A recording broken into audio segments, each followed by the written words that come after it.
Just because this is our first encounter of this season, I'm going to go through our meet and greet format, and then we're going to show you how it works live and in person.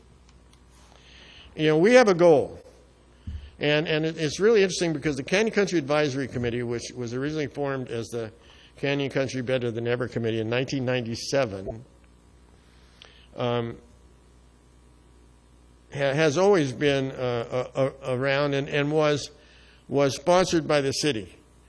Around 2002, when Mr. Polskamp took over from George Caravallo, he started pulling resources away and said, you guys should do something on your own. You know, we don't need the city to staff there.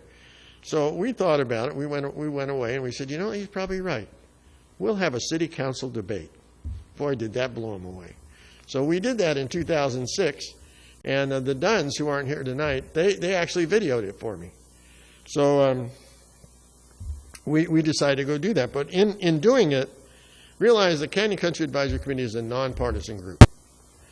And so we on our board of directors, we have all different flavors of political views. But as a committee, we don't go and endorse anybody. And we do not provide any analysis of the content that a candidate will bring. We don't get into that business. After the event is complete, the event, of course, is videotaped, and with each candidate participating, it's loaded on YouTube, and it's provided to our email list, and it's also the links are also posted on social media. So and we offer the raw video to the candidates, or they can pull it down from YouTube. It doesn't make any difference. You can cut it up, use it any way you like. So this is an established technique. We've been using this quite a bit for a few years, and it's been used for the past few elections, and it's used because the number of candidates are typically very large. So you have like 11 candidates and so forth. And we actually did run a debate with 11 candidates at the Elks Lodge up a ways. And those, when you run a debate where you ask the same question to 11 people, they feed off each other. So you get the same answer 11 times, right? And it's crazy. We didn't want that. We did come up with another debate format. I don't know if any of you were there, that we did with the League of Women Voters at COC. And to prevent that from happening, what we did was we categorized like 50 questions, pre-questions. We gave the questions to the candidates and said, you might get asked one of these, so prepare to answer them. And then, by lottery, we went and asked questions. It was very interesting to see who prepared and who didn't. But anyway, all the questions tonight come directly from you. There are no canned questions. There are no gotcha questions. This is we're not here to do anything except allow a candidate to get their information forward. When multiple candidates are presenting in a meet and greet, sometimes we have had the situation we had 4 people here. Then we'll seat them in the front of the room in alphabetical order with the name tag in front of them. But since we only have one tonight, we decided that was not necessarily important. And then the order of each section of this is done by lottery. So no one knows, because we don't want people feeding off each other. And we don't want to give someone an opportunity to attack another person without the other person having an opportunity to respond. So a timing device is provided. You'll see it up here. And it'll count down the remaining time for each section of the presentation and for the question. Because we don't want someone to come up here and do a monologue. We want a question, okay?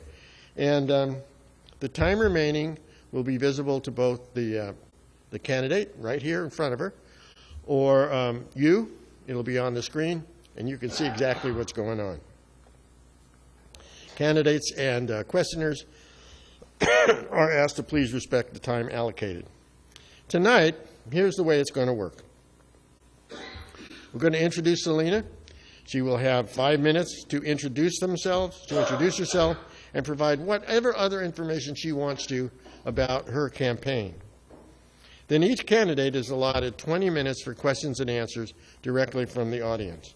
A separate microphone you can see is set up right there in the front of the room.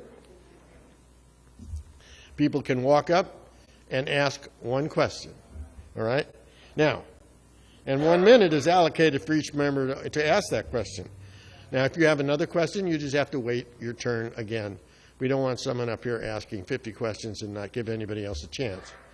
So I think it's a pretty fair method. I know that at one point people were worried, well, they might ask really. But you know what? When you have to walk up in front of the room, stick your nose out and realize you're talking nose to nose with someone and that it's being recorded, people tend to be a little more realistic. All right, so candidates are allocated 90 seconds to answer each question. We did have, at one time, we had a candidate that tried to take the whole 20 minutes by answering. Well, we don't allow that anymore. And other candidates, current city council members, and our moderator may not submit questions to any of the candidates. Now, our moderator is just going to do one simple thing. If someone's over time, they'll remind them. If a person comes up and doesn't ask a question in the allotted time, they'll remind. But that's all. There'll be nothing other than that. Remember, people that are submitting questions, it's really great if you identify yourself and make each question as straightforward as possible so the candidate has a good opportunity to answer what you really want to know.